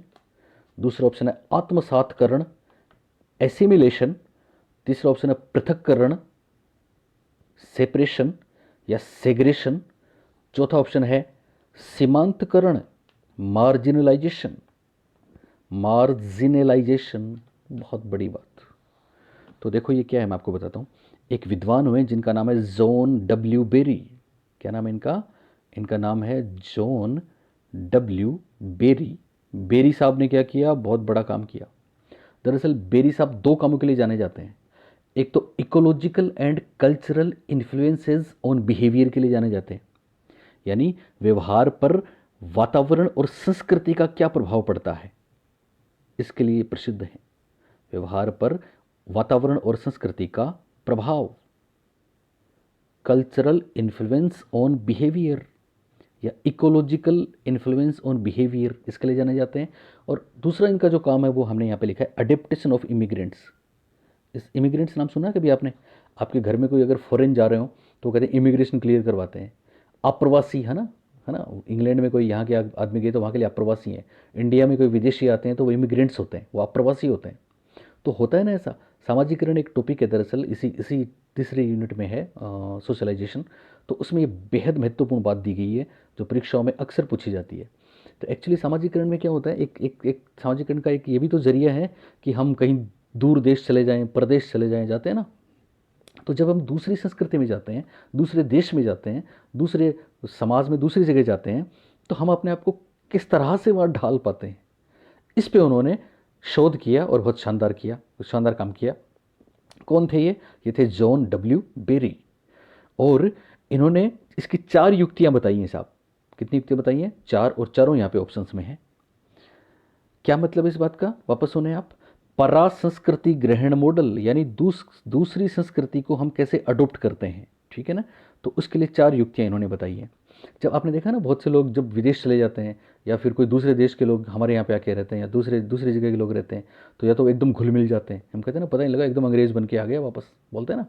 या कई बार ऐसा होता है कि वो, मतलब ये सारा खेल क्या है? ये सारा खेल है कल्चरल आइडेंटिटी का। किसका खेल है? कल्चरल आइडेंटिटी एक शब्द है, सांस्कृतिक पहचान। हर कोई अपनी सांस्कृतिक पहचान रखता है ना। लेकिन कुछ लोग अपनी सांस्कृतिक पहचान को रखते हैं और दूसरों की सांस्कृतिक पहचान, उनकी कल्चरल आइडेंटिटी को भी रखते हैं। कुछ लोग दोनों को आत्मसात कर देते हैं, कुछ लोग एकदम सेपरेट रहते हैं। तो इस आधार पर 4 युक्तियां हो गई। पहली युक्ति है समाकलन। कौन सी है? समाकलन। देखो समाकलन में क्या होता है? समाकलन में वो अपनी सांस्कृतिक अस्मिता को भी बनाए रखता है और दूसरों की सांस्कृतिक अस्मिता या चीज़ों के साथ भी इंटरेक्शन करता है, अन्योन्य क्रिया करता है। इसका मतलब वो दोनों को महत्वपूर्ण मानता है, अपनी बचा लेता है और दूसरों का भी सम्मान करता है। इसको बोलते हैं समाकलन। क्लियर? दूसरा आत्मसातकरण। याद करें, असिमिलेशन। पियाजे में असिमिलेशन का एक टर्म बार बार आता है ना, बहुत से लोग उसमें गलती करते हैं। तो असिमिलेशन में क्या होता है? कोई नई चीज़, जैसे उसने देखी ना टमाटर, फिर सेब को टमाटर बोला, तो सेब को भी उसने उसमें जोड़ लिया तो आत्मसात हो गया। नई स्कीमा बना लेगा तो अकोमोडेशन हो जाएगा। यहाँ ध्यान देंगे, आत्मसात का मतलब हो गया कि वो उसमें घुल मिल गया। इसका मतलब आत्मसात तभी होगा जब हम अपनी आइडेंटिटी को छोड़ देंगे, भुला देंगे और उनमें घुल मिल जाएंगे। ये आत्मसातकरण है। पृथक्करण क्या होता है? पृथक्करण में वो दूसरों की कल्चर में चला तो गया, लेकिन अपनी आइडेंटिटी उसके लिए बहुत वैल्यूएबल है, बहुत महत्वपूर्ण है। इसलिए वो क्या करता है? उनके साथ इंटरेक्शन ही नहीं करता, उनकी सांस्कृतिक पहचान की तरफ ध्यान ही नहीं देता, उसको अडोप्ट नहीं करता और केवल अपनी सांस्कृतिक पहचान को बनाए रखता है। तो अपनी सांस्कृतिक पहचान को बनाए रखना सेग्रेशन है, सेपरेशन है, पृथक्करण है, जॉन बेरी ने बोला है। और अपनी सांस्कृतिक पहचान को खो देना आत्मसातीकरण है, असिमिलेशन है। और अपनी पहचान भी रखना और उनकी पहचान भी रखना समाकलन है। और सीमांतकरण क्या होता है? मार्जिनलाइजेशन क्या होता है? मार्जिनलाइजेशन में ये होता है कि वो कहीं का नहीं रहता। हम कहते हैं ना, ना इधर के रहे ना उधर के रहे। इसमें क्या होता है? इसमें वो ना तो अपनी कल्चरल आइडेंटिटी को रख पाता है और ना सामने वालों की कल्चरल आइडेंटिटी से इंटरेक्शन कर पाता है। लिहाजा वो क्या करता है? वो स्ट्रेस में रहता है, वो दबाव में रहता है। ऐसा भी एक प्रश्न पूछा जा चुका है। तो दबाव में कौन रहता है? आत्मसात हो गया तो दबाव में नहीं रहा, अंग्रेज बन गया, सब खुश हो गया उनके साथ। समाकलन में उनकी भी है, अपनी भी है, दोनों का वजूद है। पृथक्करण में क्या हुआ? पृथक्करण में केवल अपनी रखी, कहीं भी चले जाएं, गांधी जी चले गए कहीं भी, लेकिन वो रहे बस एकदम इंडियन। ठीक है, तो वो पृथक्करण था। और सीमांतकरण में दबाव होता है क्योंकि वो बिल्कुल समायोजित नहीं हो पाता है। ठीक है, क्योंकि ना इधर का रहा ना उधर का रहा। तो अपनी सांस, अब आप प्रश्न देखिए, प्रश्न पढ़िए। जॉन बेरी, बहुत शानदार काम किया इन्होंने कि साहब किस तरह से प्रभाव पड़ता है दूसरी संस्कृति का समाजीकरण पे, सोशलाइजेशन पे। तो जॉन बेरी के परासंस्कृतिक ग्रहण मॉडल अडेप्टेशन ऑफ इमिग्रेंट्स की कौन सी युक्ति में व्यक्ति अपनी सांस्कृतिक पहचान को बनाए नहीं रखते हैं? तो इसका सही जवाब हो जाएगा असिमिलेशन में बनाए नहीं रखते हैं, आत्मसात में बनाए नहीं रखते क्योंकि वो उनमें मिल जाते हैं। ठीक है, समाकलन में बनाए रखते हैं, दूसरों की बनाए रखते हैं। पृथक्करण में केवल अपनी बनाए रखते हैं। और सीमांतकरण में ना अपनी रही ना उनकी रही। बात क्लियर? तो है ना कितना शानदार प्रश्न। अगर परीक्षा में आ गया तो आपको मज़ा आ जाएगा। मैं आपके लिए ये मेहनत इसलिए भी कर रहा हूँ, आपको बता दूँ कि अभी मैं पूरी एनसीईआरटी और सीबीएसई आपको दे दूंगा इसके थ्रू। ठीक है, उसके बाद फिर मेरे को लगा, क्योंकि बहुत सी बातें मेरे को और करानी है, आपको पता नहीं नए टॉपिक्स हैं वो भी कराने हैं, और ब्लूम टेक्सोनोमी करानी है, और मेथोडोलॉजी की कुछ चीज़ें करानी है। फिर साइकोलॉजी में बहुत बहुत वाइड है ना, बहुत सी चीज़ें ऐसी हैं जो आ सकती हैं इस बार। अभी हमारी, मैं आपको फिर बता दूं, आप जो लोग जिनके पास मेरी बुक नहीं है वो बुक ज़रूर लें, क्योंकि आप बुक लोगे तो एक तरीके से हमारा आशीर्वाद मिलेगा आपको एक्स्ट्रा, क्योंकि उसमें कुछ ना कुछ ऐसा ज़रूर है जो आपकी नैया पार लगाने में एक एक कदम आपको और आगे ले जाएगा। ठीक है, मेरी एक हिंदी ग्रंथ अकादमी की बुक भी आ रही है, एक मैम है लकी आहूजा मैम, उनके साथ। तो वो मे भी परीक्षा से पहले पब्लिश हो जाएगी, उसको आपको लेना नहीं है। ठीक है ना, वो इन फ्यूचर आप अगर साइकोलॉजी में इंटरेस्टेड हैं, कुछ डीप और करना चाहें सेकंड ग्रेड फर्स्ट ग्रेड में, सेकंड ग्रेड फर्स्ट ग्रेड में वो जरूर लेना, मैं तब आपको रिकमेंड करूँगा वो। पर अभी अपनी जो बुक है च्यवन प्रकाशन की प्रतिभा सुगम, वो आपको जरूर लेनी है, ठीक है। चलिए साहब, 6 नंबर प्रश्न हो गया। अब चलते हैं क्वेश्चन नंबर 7। 7वां प्रश्न, फिर देखिए वही बात। प्रमस्तिष्क, सेरेब्रल कोर्टेक्स। प्रमस्तिष्क किस में था? प्रमस्तिष्क याद है आपको? पहले में था, पहले में 3 थे ना, हाइपोथैलेमस, थैलेमस और सेरेब्रल कोर्टेक्स, जो संज्ञानात्मक प्रक्रियाएं करता है। तो प्रेमस्तिष्क सेरेब्रल कोर्टेक्स में कौन सा खंड भाषा, वाणी व ध्वनियों को समझने से संबंधित है? अब ये इसके 4 लोब हैं साहब, 4 खंड हैं। पहला फ्रंटल लोब, ललाट पाली। दूसरा पेरिएटल लोब, पार्श्विक पाली। तीसरा टेम्पोरल लोब, शंख पाली। और चौथा है ओसिपिटल लोब, लव नहीं है, लोब है, पश्च कपाल पाली। ठीक है, याद रखेंगे। चारों के बारे में आपको एक एक बात बताता हूँ, जो अगर आप नोट डाउन करें तो कर लें, वैसे आपके पास एनसीईआरटी की बुक है तो करने की जरूरत है नहीं, फिर भी अगर आप करना चाहें तो देखो। ललाट पाली जो पहला है ना, फ्रंटल लेब, इसमें वो संज्ञानात्मक चीज़ें होंगी, हालांकि सारी संज्ञानात्मक है, ठीक है। और वो क्या है? वो आपकी हैं अवधान, चिंतन, तर्क, रीजनिंग, प्रत्यक्षीकरण, समस्या समाधान आदि। तो फ्रंटल लोब या ललाट पाली में हो गया अवधान, चिंतन, तर्क, ठीक है, रीजनिंग, प्रत्यक्षीकरण, मेमोरी, रिकॉल, रिकॉग्नाइज, ये सब है। पेरिएटल लोब, दूसरा पेरिएटल लोब है, उसमें है स्किन वाली ज्ञानेंद्री, मतलब टच सेंस, यानी त्वचा संवेदना को ये ग्रहण करता है। और त्वचा संवेदना का ऑडियो विजुअल चीज़ें जो काम कर रही है ना मस्तिष्क में दूसरी, उनके साथ कोऑर्डिनेशन करता है, उनके साथ समन्वय करता है। पर मेनली इसमें त्वचा संवेदना है, त्वचा संवेदना। तीसरा शंखपाली, शंखपाली याद रखना, जिसको इंग्लिश में बोलेंगे टेम्पोरल लेब। शंखपाली साउंड वाला है, साउंड। तो ये सवाल भी यही पूछा है, ठीक है। साउंड में क्या होगा? साउंड में ध्वनि है, शब्द हैं, इवन भाषा है, लैंग्वेज है, उसको समझता है, उसको कॉम्प्रीहेंड करता है। और ओसिपिटल याद रखना, ओसिपिटल विजुअल है, चक्षुष सूचनाओं को ग्रहण करता है, चक्षुष सूचनाओं पे प्रोसेस करता है, चक्षुष। तो देखने वाली, कैसे भी आप याद रखना, कोई सूत्र बना लेना, देखने वाली ओसिपिटल, ओसिपिटल, ठीक है। सुनने वाली टेम्पोरल लोब, सुनने वाली टेम्पोरल लोब। और टच करने वाली पेरिएटल लोब, ठीक है। और अवधान, चिंतन, तर्क, समस्या समाधान वाली वाली कौन सी पाली या कौन सा लोब? फ्रंटल लोब, ठीक है। तो अवधान, चिंतन, तर्क, ललाट, ललाट से जोड़ देना इसको। त्वचा पार्श्विक, पार्श्विक, ठीक है। साउंड, शंख, शंख साउंड करता है ना। और चाक्षुष पश्च कपाल पाली, तो ऐसे भी आप याद रख सकते हैं। अब क्या पूछा है? भाषा, वाणी व ध्वनिया, तो बोलिए साउंड वाला कौन सा? साउंड वाला है नंबर 3, टेम्पोरल लेब। शंख पाली, साउंड, आवाज करता है शंख, शंखनाद कर दिया। ओके, चलिए साहब, क्वेश्चन नंबर 8, 8वां प्रश्न, बहुत शानदार, बेमिसाल, बहुत बार परीक्षा में पूछा गया। चलिए साहब, कौन से भाषा विकार में बालक बोलने, लिखने, पढ़ने तथा दूसरों की बात समझने की प्रक्रिया धीमी गति से करता है? या कौन से भाषा विकार में बालक में बोलने, लिखने, पढ़ने तथा दूसरों की बात समझने की प्रक्रिया धीमी हो जाती है? 4 ऑप्शंस हैं। पहला है ब्रोका अफेजिया, दूसरा वर्निक अफेजिया, तीसरा एनोमिक अफेजिया, चौथा प्राइमरी प्रोग्रेसिव अफेजिया। ये इंग्लिश के वर्ड से तो इंग्लिश में ही होंगे, ठीक है ना।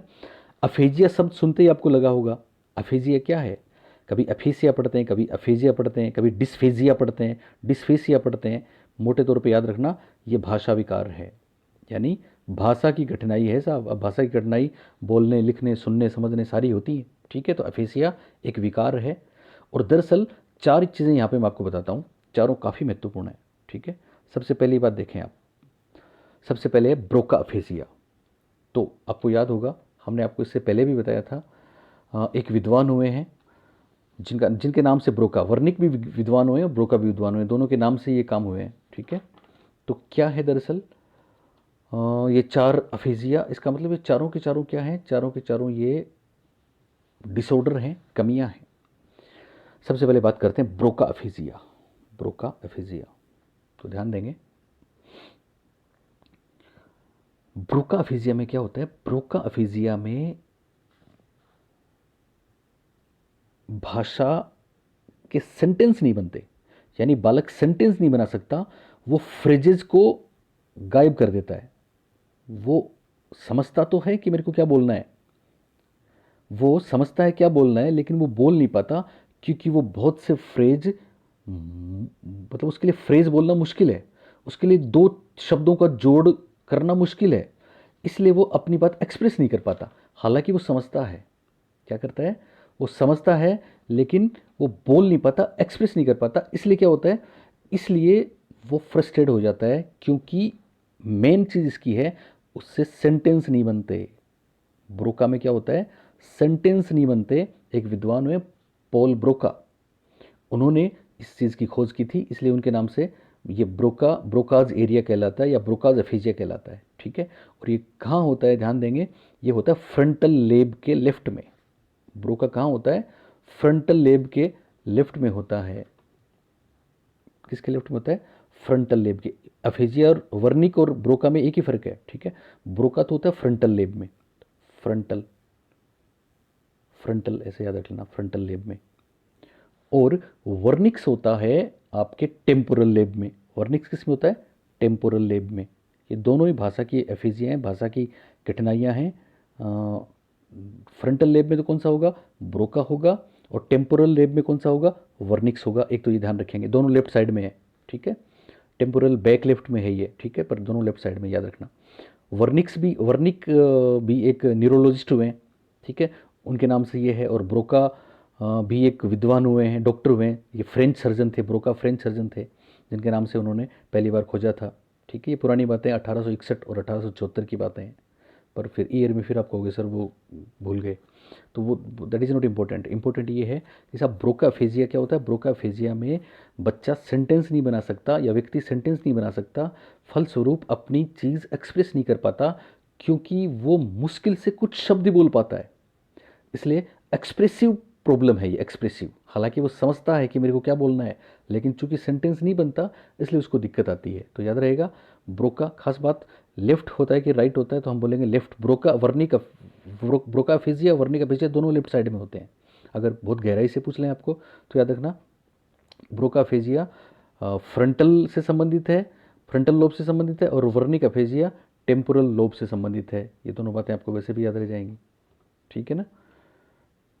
ओके, दूसरी बात, ब्रोका में क्या हुआ था, ब्रोका में सेंटेंस नहीं बना पाया। और वर्निक एफेजिया में क्या होता है, वर्निक्स एरिया में क्या होता है, वर्निक्स एरिया में ध्यान दें, वर्निक्स एरिया में वो सेंटेंस बनाता है, और लंबे लंबे बनाता है, लेकिन वो सेंटेंस मीनिंगलेस होते हैं। मतलब वो अपनी तरफ से निरर्थक शब्द जोड़ देगा, लंबे लंबे वाक्य बोलेगा, लेकिन उन वाक्यों का कोई अर्थ नहीं है, ठीक है। खुद के नाम से एक शब्द बोलेगा, इसलिए उनका कोई अर्थ नहीं है। और एक और खास बात, बहुत महत्वपूर्ण बात आपको बता रहा हूँ, एक चीज़ होती है फ्लुएंट, एक होती है अनफ्लुएंट। एक तो होती है फ्लुएंट, और एक होती है अनफ्लुएंट या नॉन फ्लुएंट। तो याद रखना, वर्निक वाला तो है फ्लुएंट, फ्लुएंट यानी बहुत जल्दी जल्दी बोलता है, लंबे लंबे सेंटेंस बोलता है, इसलिए ये है फ्लुएंट। फ्लुएंट एफेसिया कहते हैं इसको, क्या कहते हैं, फ्लुएंट एफेजिया या फ्लुएंट एफेसिया। किसको बोलते हैं, वर्निक वाले को, क्योंकि वो फ्लुएंसी में बोलता है, लंबे लंबे सेंटेंस बोलता है, उनका कोई अर्थ नहीं होता, जिसको कोई समझ नहीं पाता, क्योंकि अपने शब्द जोड़ देता है वो अनावश्यक, ठीक है। और ब्रोका क्या होता है, ब्रोका होता है नॉन फ्लुएंट, यानी वो समझता तो है, पता तो है, बोलना तो चाहता है, लेकिन फ्लुएंसी नहीं हो पा रही, इसलिए वो बोल नहीं पा रहा, वो केवल शब्दों में अटक जाता है, ठीक है। इसलिए वो सेंटेंस नहीं बना पाता। जहाँ सेंटेंस नहीं बना पाता वहाँ फ्लुएंसी नहीं बनेगी, तो नॉन फ्लुएंट हो गया। सेंटेंस किस में नहीं बनते, ब्रोकाफेजिया में नहीं बनते। और जहाँ सेंटेंस तो बन जाते हैं, लेकिन ज़्यादा बन जाते हैं, ज़्यादा लंबे बन जाते हैं, जो काम के नहीं है, वो है फ्लुएंट। तो फ्लुएंट अफेजिया कौन सा हो गया, वर्निक अफेजिया, याद रहेगा। Non fluent aphasia Broca, fluent aphasia Wernicke. Broca और वर्निक दो विद्वान हुए जिनके नाम से ये है, और दोनों लेफ्ट साइड में है ब्रेन के। अगर सिंपल ऐसा ध्यान रखना है तो लेफ्ट साइड में है, लेकिन दोनों में अलग अलग आपको ध्यान रखना है। तो ब्रोका का संबंध फ्रंटल लेब के लेफ्ट से है, और वर्निक्स का संबंध टेम्पोरल लोब के लेफ्ट से है, टेम्पोरल के लेफ्ट से है, ठीक है। तीसरा है एनोमिक अफेजिया। एनोमिक अफेजिया ध्यान रखेंगे, एनोमिक अफेजिया में क्या होता है कि वो पर्टिकुलर किसी ऑब्जेक्ट का नाम नहीं बता सकता या लिख नहीं सकता। मतलब जैसे कोई कोई बात कहनी है या कुछ बात व्यक्त करनी है लिख के, तो जो इंपॉर्टेंट चीज़ है उसी को भूल जाता है वो, इंपॉर्टेंट ऑब्जेक्ट को भी भूल जाता है, इंपॉर्टेंट वर्ब्स को भूल जाता है, इंपॉर्टेंट शब्दों को भूल जाता है, तो ये भी एक तरह का डिसऑर्डर हो गया, इसको बोलते हैं एनोमिक अफेजिया, ठीक है। और लास्ट वाला प्राइमरी प्रोग्रेसिव अफेजिया, पीपीई के नाम से जाना जाता है। प्राइमरी प्रोग्रेसिव अफेजिया में क्या होता है, शुरू में बच्चा ये जो भाषा वाली चीज़ें हैं ना, उनको स्लो में स्लो होता है, ठीक है। यानी कौन चीज़ें हैं, speak, read, right and comprehend. यानी बोलने में, पढ़ने में, लिखने में, और कॉम्प्रिहेंड यानी समझने में धीमी गति से प्रोग्रेस करता है। देखो, बोलने, लिखने, पढ़ने और दूसरों की बात समझने की प्रक्रिया क्या हो जाती है, धीमी हो जाती है। तो प्रोग्रेस से याद रख लेना, प्रोग्रेस, प्राइमरी प्रोग्रेसिव अफेजिया इसका आंसर है। तो क्लियर है आपको चारों बातें। धीमी गति हो जाती है बोलने, पढ़ने, लिखने, समझने की, तो पीपीए हो जाएगा। बाईं तरफ जहाँ पे ब्रोकाफेजिया है, तो उसमें क्या होगा, उसमें ब्रोकाफेजिया में वो बोल नहीं पाता लंबे सेंटेंस, इसलिए ये क्या नॉन फ्लुएंट अफेजिया है। वर्निक में ज़्यादा लंबे सेंटेंस बोल देता है, ज़्यादा बोल देता है, कुछ समझ में नहीं आता, तो वो क्या हो गया, वो फ्लुएंट अफेजिया हो गया। एनोमिक में खास चीज़ों के, इंपॉर्टेंट ऑब्जेक्ट्स के नाम भूल जाता है, व्यक्त नहीं कर पाता, लिख नहीं पाता। तो ये चारों के चारों क्या हैं, ये चारों के चारों भाषा विकार हैं जो अफेजिया कहलाते हैं। अफेजिया या अफेसिया या डिस्फेजिया या डिस्फेसिया, याद रहेगा। ओके, सवाल नंबर 9, माफ़ करें 8 यहाँ पे लिखा है, 8 कोई बात नहीं। चलिए, ये बहुत शानदार प्रश्न है, काफ़ी समय से मैं इसको देख रहा हूँ, परीक्षाओं में रह के आता है, जीनोटाइप फेनोटाइप, और बहुत से लोग बहुत सी गलतियाँ करते हैं इसमें, समझ ही नहीं पाते, जाने क्यों नहीं समझ पाते हैं। ओके, कोई नहीं। जीन के एक रूप से दूसरे रूप में बदलाव की क्रिया को क्या कहते हैं, जीनोटाइप, जीनोटाइप, फेनोटाइप, फेनोटाइप, उत्परिवर्तन, म्यूटेशन, या परासंस्कृति ग्रहण, एकल्चरेशन, एकल्चरेशन। परासंस्कृति ग्रहण तो आ गया था, अभी बात करी थी ना हमने, जॉन डब्ल्यू बेरी वाली बात, ठीक है। ओके, देखो जीनोटाइप और फिनोटाइप क्या है, हमेशा याद रखना। जीनोटाइप और फिनोटाइप में एक बात याद रखना आप, जीनोटाइप में वे सभी जैविकीय और मनोवैज्ञानिक विशेषताएं आएंगी जो आनुवंशिकता के रूप में पीढ़ियों में हस्तांतरित होती हैं। इसका मतलब जीनोटाइप का संबंध केवल और केवल हेरिडिटी से है, केवल और केवल आनुवंशिकता से है, ठीक है। फिनोटाइप से एक कदम आगे है, हालांकि फिनोटाइप जीनोटाइप पे डिपेंड है, पर फिनोटाइप में आनुवंशिकता के साथ दो चीज़ें मिलती हैं, पर आप एक समझ लें, जेनेटिक्स ओनली जीनोटाइप, एपिजेनेटिक्स साथ मिलती है, और एक चीज़ इन्वायरमेंट मिलती है। वातावरण के कारण से जीनोटाइप को हम विजुलाइज कर लेते हैं या ऑब्जर्व कर लेते हैं, ठीक है, यानी दृश्य प्रारूप, हाँ, जिनको हम देख सकते हैं, तो दृश्य प्रारूप तो हो गया फिनोटाइप, ठीक है। इसका मतलब फिनोटाइप क्या है, ध्यान रखेंगे, फिनोटाइप आनुवंशिकता और वातावरण का परिणाम है, आनुवंशिकता और पर्यावरण का परिणाम है। तो ध्यान रखेंगे, आनुवंशिकता में वातावरण मिल गया तो हो गया फिनोटाइप, और केवल आनुवंशिकता रहेगी तो क्या हो गया, जीनोटाइप, याद रहेगा। एग्जाम्पल आते हैं परीक्षा में, अपनी बॉडी का स्ट्रक्चर, इवन हाइट, इवन आँखों का रंग, इवन बुद्धि, इवन पर्सनैलिटी, इवन क्रिएटिविटी, ये तमाम चीज़ें ऑब्जर्वेबल हैं, इनको माप सकते हैं। इसका मतलब जिनको माप सकते हैं हम, वो सारी की सारी फिनोटाइप होंगी। ये गलती मत करना आप, साइंस के बच्चे मेरे को सुन रहे हैं तो ध्यान से सुने इस बात को। हम जिनको ऑब्जर्व कर सकते हैं वो तमाम फिनोटाइप हैं, लेकिन फिनोटाइप का आधार जीनोटाइप ही है साहब। जीनोटाइप वाली चीज़ों को ऑब्जर्व नहीं कर सकते, विजुलाइज नहीं कर सकते। जीनोटाइप वाली चीज़ें एक पीढ़ी से दूसरी पीढ़ी में मनोवैज्ञानिक और जैविकीय विशेषताओं के रूप में हस्तांतरित होती रहती हैं। दोनों बातें क्लियर हुई। तीसरा है म्यूटेशन। देखो, म्यूटेशन याद करें, अभी कोरोना के टाइम आपने बहुत सुना होगा, स्पाइक्स, म्यूटेशन, वेरिएंट, ये सब सुने होंगे आपने। म्यूटेशन क्या होता है, म्यूटेशन में क्या होता है कि जीन अपने आप में बदलाव करता है, यानी नए रूप में भी रहना चाहता है, ठीक है। तो अभी देखा ना, कोरोना बोले टीका लग गया, लेकिन कोरोना फिर काफ़ी लंबा चलेगा, तो फिर क्या क्या म्यूटेट कर जाएगा। म्यूटेट करने का मतलब वो फिर ये जो एंटीबॉडीज़ है ना, उनके साथ भी रहना सीख जाएगा। तो इस तरह से जीन भी क्या करता है, म्यूटेट होता है, म्यूटेशन होता है, और म्यूटेशन के कारण से ही पीढ़ी दर पीढ़ी उन्नत चीज़ें आती रहती हैं, ठीक है। तो इस सवाल का जवाब है, जीन एक से दूसरे रूप में बदलाव करता है, उसको बोलते हैं म्यूटेशन या उत्परिवर्तन, उत्परिवर्तन। मैं आपको बता चुका हूँ, जीनोटाइप फिनोटाइप। एक बहुत महत्वपूर्ण सवाल सुने जो बहुत विवादित रहा था राजस्थान में।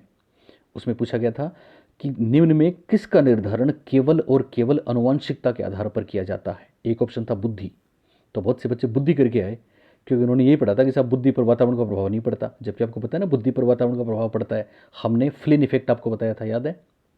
दशकों से, पिछले रिसेंट डिकेड्स में आईक्यू बढ़ रहा है लोगों का, तो बुद्धि पर वातावरण का प्रभाव पड़ता है। कुछ लोग कहते हैं हाइट, ऊंचाई, तो क्या हाइट पर इन्वायरमेंट का प्रभाव पड़ता है? बिल्कुल पड़ता है साहब। अगर बढ़िया न्यूट्रिशन मिलेंगे, अच्छी एक्सरसाइज होगी तो हाइट बढ़ेगी, नहीं तो नहीं बढ़ेगी। ठीक है ना, इसलिए फ़र्क पड़ जाता है। हालांकि आनुवंशिकता से रिलेटेड हैं, पर फ़र्क पड़ता है इनसे, इनका इन्वायरमेंट से। ठीक है, वैसे ही और कोई बात, तो फ़र्क पड़ता है। ठीक है ना, एक उसमें ऑप्शन था लिंग, तो सेक्स जैसा है वैसा रहेगा, उस पर कोई फ़र्क नहीं पड़ता, वो उसका राइट आंसर था। लेकिन अफसोस बहुत कम बच्चे उसको सही करके आ पाए, आप ध्यान रखना। चलिए सवाल नंबर 9, 9वां सवाल बहुत महत्वपूर्ण। वंशानुक्रम को या आनुवंशिकता को सामाजिकरण का कौन सा घटक माना जाता है? प्राथमिक प्राइमरी, द्वितीयक सेकेंडरी, गत्यात्मक डायनेमिक और स्थिर स्टैटिक। ये सवाल बहुत सिंपल लगता होगा आपको, लेकिन मैंने इसलिए लिया कि बहुत से बच्चे इसको गलत करके आते हैं। क्यों करके आते हैं? क्योंकि वो बस वो ये पढ़ते हैं कि सब स्कूल, सॉरी पेरेंट्स, अपने घर के लोग क्या होते हैं, प्राइमरी, प्राथमिक है। ठीक है ना, स्कूल, और फिर वो सेकेंडरी, मीडिया वीडिया, फिर तो यहाँ गलती हो जाती है। दरअसल अनुवांशिकता, ध्यान रखेंगे, सॉरी, अनुवांशिकता प्राइमरी नहीं है बल्कि स्टैटिक है, स्टैटिक। अनुवांशिकता क्या है? स्टैटिक है, स्थिर है। तो याद रखेंगे, अनुवांशिकता या हेरिडिटी या वंशक्रम सामाजिकरण का कौन सा घटक है? तो हम प्राइमरी नहीं बोलेंगे, सेकेंडरी नहीं बोलेंगे, डायनेमिक नहीं बोलेंगे, बल्कि स्टैटिक बोलेंगे, स्थिर बोलेंगे, क्योंकि स्थिर है वो। ओके, अनुवांशिकता में कोई बदलाव नहीं होता। ठीक है, चलिए 10 नंबर का प्रश्न।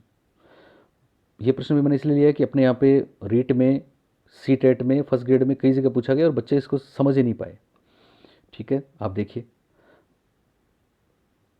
क्वेश्चन पढ़िए। बालक के विकास में आनुवांशिकता व वातावरण के योगदान के बारे में कौन सा सही है? नेचर नर्चर, ध्यान है ना आपको?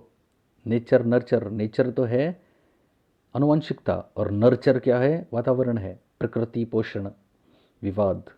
चलिए, तो बालक के विकास में आनुवांशिकता व वातावरण के योगदान के बारे में कौन सा सही है?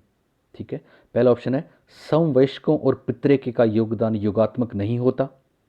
दूसरा, आनुवांशिकता और वातावरण का एक साथ परिचालन नहीं होता। थर्ड ऑप्शन है सहज रुझान वातावरण से संबंधित हैं, जबकि वास्तविक विकास के लिए आनुवांशिकता जरूरी है। या फिर चौथा, आनुवांशिकता और वातावरण दोनों विकास में 50% प्लस 50% का योगदान देते हैं। बहुत अच्छा प्रश्न है। ओके, तो ध्यान दें, ऑफलाइन के बच्चे, हमारी बुक पढ़ने वाले रीडर्स, हमारे वीडियो देखने वाले बच्चे इस बात को बखूबी जानते हैं। वुडवर्थ का वो समीकरण हम पहले ही दिन बताते हैं कि साहब विकास is equal to hereditary into environment, यानी विकास वंशक्रम और वातावरण दोनों का गुणा है साहब, जोड़ नहीं है। ठीक है ना। चौथा ऑप्शन देखिए, आनुवांशिकता और वातावरण दोनों विकास में 50-50% योगदान देते हैं। बहुत से बच्चे इसको करके आए, जबकि ये गलत है, क्योंकि ये किसने बोला 50%? नहीं बोला किसी ने। वो तो इंटरेक्टिव हैं साहब, वो तो अंतरक्रियात्मक हैं, 50-50 नहीं है, वो तो गुणात्मक हैं। तो पहला, चौथा ऑप्शन गलत है। तीसरा ऑप्शन देखो, सहज रुझान वातावरण से संबंधित है। चीज़ों को समझना सीखें। सहज रुझान वातावरण से संबंधित है, जबकि वास्तविक विकास के लिए आनुवांशिकता जरूरी है। ये बात गलत है। क्यों गलत है? क्योंकि सहज रुझान वातावरण से संबंधित है, ये है आनुवांशिकता। सहज रुझान आनुवांशिकता है, वास्तविक विकास तो वातावरण से संभव होगा। तो वातावरण की जगह आनुवांशिकता लिख दिया, आनुवांशिकता की जगह वातावरण लिख दिया, तो गलत हो गया साहब। तीसरा, आनुवांशिकता और वातावरण एक साथ नहीं चल सकते। क्यों नहीं चल सकते? चलते हैं। पहला ऑप्शन, समवयस्कों और पितृके का योगदान योगात्मक नहीं होता, राइट आंसर है। समवयस्क क्या होते हैं? समवयस्क वही पीयर ग्रुप जिसके भी मैं बात करने वाला हूं आपसे आज। समवयस्क पीयर ग्रुप कौन होते हैं? साथी, खेलने वाले। पितृके क्या है? पितृके जिन्स है, इसका मतलब पितृके है अनुवांशिकता। पितृके क्या है? अनुवांशिकता, हेरिडिटी, वंशक्रम। और समवयस्क वातावरण है, ये क्या है? इन्वायरमेंट। इसका मतलब पहला ऑप्शन बोल रहा है कि साहब इन्वायरमेंट और जीन्स का योगदान योगात्मक नहीं होता, यानी इन दोनों के बीच में प्लस नहीं आएगा, बिल्कुल प्लस नहीं आएगा, गुणा ही आएगा।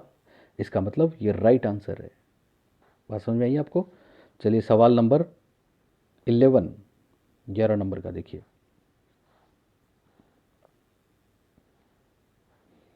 रात रात का 1:05 हो गया, ठीक है ना। लेकिन ये अगर आप ध्यान से नहीं देखते हैं, इसको रिपीट करके देखना 2 बार 3 बार, और इसमें से आए हुए प्रश्न, अगर मैं ये नहीं कहता, बहुत से लोग यूट्यूब पे और भी पढ़ाते हैं, सब अच्छा पढ़ाते हैं ना, उनसे आपको बहुत सी जानकारियाँ मिल जाएंगी, उनसे भी आप लें, क्योंकि सिलेबस बहुत लंबा है। मैं सेलेक्टेड चीज़ें कराऊंगा, पर मैं कोशिश ये कर रहा हूँ कि मतलब कम से कम मैं आपको बहुत ज़्यादा करा दूंगा, ठीक है, और कंसेप्चुअली चीज़ें कराऊंगा, ठीक है, पर वहाँ भी आप उनसे भी लें, हमसे भी लें। बस हम सब का यही ध्येय है, यही उद्देश्य है कि आपके नैया पार लग जाए, हम यही चाहते हैं। और कोई भी टीचर जो आपको पढ़ा रहे हैं ऑफलाइन ऑनलाइन, वो सब यही तो चाहते हैं, ठीक है।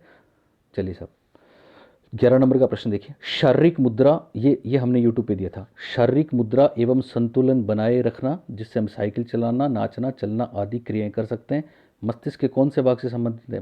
पोन्स या सेरेबेलम या मेडुला ओब्लांगेटा या हाइपोथैलेमस? बोलिए, याद है ना आपको? तो इसका सही जवाब है अनुमस्तिष्क, सेरेबेलम। पोन्स याद है ना, फेशियल एक्सप्रेशन। मेडुला ओब्लांगेटा याद है ना आपको, मेडुला ओब्लांगेटा। हालांकि इसमें इसको क्या बोलते हैं, जीवन का आधार बोलते हैं। क्या बोलते हैं? जीवन का आधार बोलते हैं। कुछ अनिश्चित क्रियाएं इसमें भी होती हैं, ठीक है, पर ओके। हाइपोथैलेमस बता ही चुका हूँ आपको। हाइपोथैलेमस मास्टर ग्लैंड है। हाइपोथैलेमस में वो अभी है ना, संवेगात्मक चीज़ें होती हैं, भावना वाली, भावना भाव प्रबोधन वहाँ भी है, अपने आरएएस में भी है, और भावना वाली चीज़ें यहाँ भी हैं। लेकिन एक खास बात, अभिप्रेरणात्मक चीज़ें भी होती हैं हाइपोथैलेमस में। अभिप्रेरणात्मक का मतलब होता है वही होम्योस्टेसिस, जीवी की चीज़ें, भूख प्यास वाली चीज़ें, नींद वाली चीज़ें, ठीक है, हाइपोथैलेमस। तो इसका जवाब हो गया अनुमस्तिष्क, सेरेबेलम, सेरेबेलम। अब है आखिरी प्रश्न, जिस पे बहुत विवाद हुआ था, समझ लें इसको, सुन लें। सामाजिकरण की प्रक्रिया में समूह पीयर ग्रुप्स किस अवस्था की महत्वपूर्ण विशेषता है? पहला ऑप्शन है शिशुअवस्था, इन्फेंसी। दूसरा ऑप्शन है बाल्यावस्था, चाइल्डहुड। तीसरा ऑप्शन है किशोरावस्था, अडोलसेंट। चौथा ऑप्शन है वयस्क अवस्था, अडल्टहुड। बोलिए आंसर। तो देखो, मैं आपको बता दूं, इसका राइट आंसर है ऑप्शन नंबर 2, बाल्यावस्था, बाल्यावस्था। देखो, यहां पे 2-3 बातें समझना आप। पहली बात तो हम आपको बता दें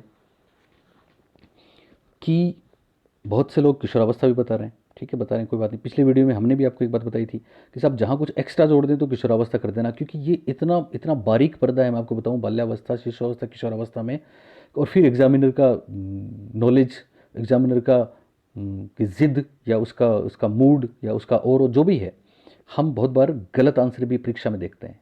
यही हाल इसके साथ हुआ था। मैं आपको बताऊं, आरपीएससी में प्रश्न पूछा गया था और वहां पे आंसर मान लिया गया था किशोरावस्था। समूह के सक्रिय सदस्य बनते हैं किशोरावस्था, ठीक है, तो सक्रिय है तो भी बाल्यावस्था करेंगे। अब आप मेरे पिछले वीडियो की बात में जो मैंने आपको बताया, उसमें भी करेक्शन कर लेना आप। सक्रिय सदस्य बोलेंगे तो भी बाल्यावस्था बोलेंगे। समवयस्क समूह के कब सदस्य बन जाते हैं तो भी बाल्यावस्था बोलेंगे। हाँ, एक ध्यान रखना, अगर विषमलिंगी शब्द आ जाए तो फिर किशोरावस्था करेंगे, समलिंगी आए तो भी बाल्यावस्था करेंगे। कमेंट्स में कुछ बच्चे कह रहे थे साहब गेइंग एज किशोरावस्था होगी, तो याद रखना गेइंग एज भी बाल्यावस्था होगी, प्ले एज भी बाल्य, मैं अलग से पढ़ाऊंगा अभी आपको, प्ले एज भी बाल्यावस्था होगी, गेइंग एज भी बाल्यावस्था होगी, पीयर ग्रुप्स का सदस्य भी बाल्यावस्था होगा, पीयर ग्रुप्स का सक्रिय सदस्य भी बाल्यावस्था होगा। लेकिन आरपीएससी ने किशोरावस्था भी इसका उत्तर माना है, तो मानने दो। बात जो सही है हम उसी के साथ जाएंगे। उसका रीज़न है क्योंकि अपने पास इसका प्रूफ है। आपके पास अगर एनसीईआरटी 11वीं की बुक है तो पेज नंबर 60 पे जाएं हिंदी वाले, और पेज नंबर 61 62 पे जाएं इंग्लिश एनसीईआरटी वाले। बाकायदा हेडिंग दे रखा है, हेडिंग दे रखा है सम समूह, नीचे दे रखा है मध्य बाल्यावस्था। तो मध्य बाल्यावस्था, उत्तर बाल्यावस्था एक ही बात है, 7 से 12 वाली, 6 से 12 वाली, ठीक है ना। तो सम समूह सामाजिकरण का बाल्यावस्था में एक महत्वपूर्ण घटक है, महत्वपूर्ण घटना है। बाकायदा 6 लाइनों में इसको इसको डिस्क्राइब कर रखा है, किसने? एनसीईआरटी ने। अब आप बोलेंगे साहब परीक्षा में क्या करके आए, तो आपको परीक्षा में अगर समवयस्क समूह पूछा जाए तो बाल्यावस्था करके आना है, क्योंकि अगर इस बार आंसर उन्होंने किशोरावस्था मान लिया तो हम एनसीईआरटी की कॉपी लगा देंगे कि साहब एनसीईआरटी में तो ये लिखा है, इसलिए बाल्यावस्था। पर मान लो आप किशोरावस्था करके आए और उन्होंने बाल्यावस्था आंसर मान लिया, तो फिर आप क्या लगाओगे? क्या प्रूफ है आपके पास? कोई प्रूफ नहीं है, ठीक है। मैं ये नहीं कहता कि कुछ, जैसे मेरे कमेंट्स भी आए कि कुछ लोगों ने बोला सर धीर सिंह जी सर ने बोला, वंदना जादव मैम ने बोला, वो दोनों अपनी जगह सही है, वो गलत नहीं है, क्योंकि जो आंसर परीक्षा ने माना वो वही तो बता रहे हैं, ठीक है। तो उनका लॉजिक है, सही है। पर मैं आपको ये लॉजिक देता हूँ कि चूंकि अपने पास प्रूफ है, इसलिए अपने को बाल्यावस्था के साथ जाना चाहिए। हालांकि मैं भी गारंटी नहीं देता कि परीक्षा में उसका उत्तर बाल्यावस्था ही मानेंगे, हो सकता है किशोरावस्था मान लें, लेकिन अगर किशोरावस्था मान लेंगे तो अपने पास प्रूफ रहेगा, ठीक है ना। और मान लो बाल्यावस्था आप नहीं करके और बाल्यावस्था उन्होंने मान लिया, तो आपके पास प्रूफ नहीं रहेगा शायद, जहाँ तक मेरे को लगता है। ओके, मैं फिर जैसे जो भी आपको पढ़ा रहे हैं सब लोग बहुत मेहनत कर रहे हैं और सबसे आप लें, मैं इस चीज़ के पक्ष में हूँ। मैंने कभी आपको ये नहीं बोला किसी एक से पढ़ो, जबकि मैं कई बार देखता हूँ कुछ लोग कहते हैं किसी एक से पढ़ो, बार बार पढ़ो उससे। नो, आप जहाँ से पढ़ना चाहें वहाँ से पढ़ें, सबसे सूचनाएं लें। और मेरा तो थोड़ा सा अलग है, मैं तो आपको कुछ, मैं इतना ज़्यादा मीटर आपको नहीं दूंगा, कम ही मीटर दूंगा, लेकिन जो मैं दूंगा वो आपको कंसेप्चुअली समझ में आएगा, ठीक है ना। ये उसमें से जो प्रश्न आ गए तो फिर आपको मज़ा आएगा, बस मैं इसलिए ये दे रहा हूँ। और बाकी लोग जो दे रहे हैं वो भी बहुत मेहनत कर रहे हैं, तो पता नहीं बहुत सी कितनी एक्स्ट्रा चीज़ें जो मैं वहाँ तक मैं करवा ही नहीं पाऊँगा, आपको हो सकता है, तो वो आप वहाँ से भी लें, ठीक है ना। तो सबसे लें, लेकिन हमारी बुक ज़रूर लें। और आज का ये शायद आखिरी प्रश्न था, तो अब रात काफ़ी हो गई, आप लोग मेहनत करें, ऐसे ही पढ़ते रहें। हम आपको बेस्ट ऑफ लक बोलते हैं, और बस हमसे दिल से जुड़े रहें। कोशिश करूँगा मैं कि आपकी सारी उम्मीदों पे खरा उतरूँ, जितना मेरे से हो सकता है उतना मैं करूँगा। ओके, थैंक यू, बाय, शब खैर, गुड नाइट, शुभ रात्रि।